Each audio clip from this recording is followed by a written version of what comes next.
Sourate 4. Les femmes. Au nom de Dieu, celui qui fait miséricorde, le miséricordieux. Ô vous les hommes, craignez votre Seigneur, qui vous a créé d'un seul être.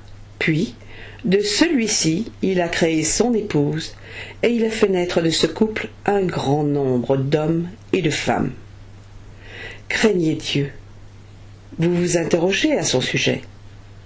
Et respectez les entrailles qui vous ont porté. Dieu vous observe. Donnez aux orphelins les biens qui leur appartiennent. Ne substituez pas ce qui est mauvais à ce qui est bon. Ne mangez pas leurs biens en même temps que les vôtres.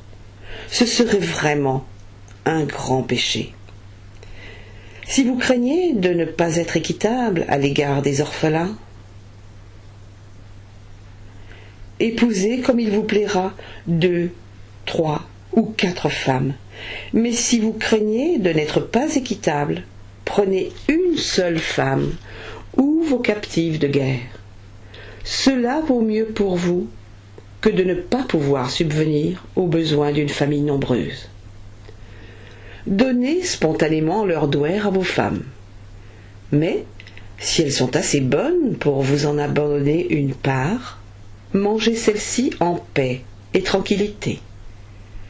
Ne confiez pas aux insensés les biens que Dieu vous a donnés pour vous permettre de subsister.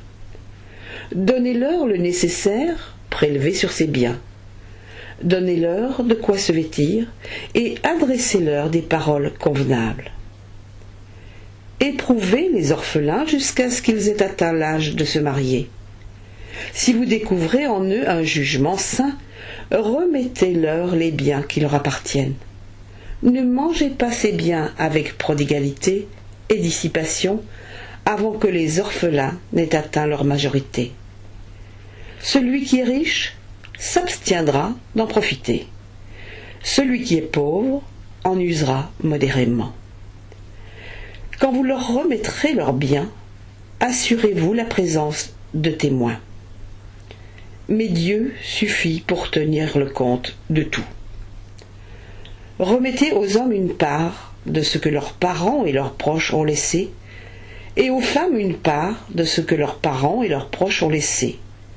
Que cela représente peu ou beaucoup, c'est une part déterminée.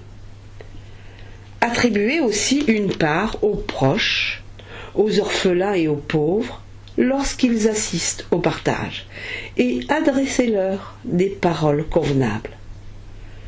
Ceux qui laisseraient après eux une postérité sans ressources et qui seraient inquiets à leur sujet recourront à Dieu avec crainte et piété, et ils prononceront une parole juste.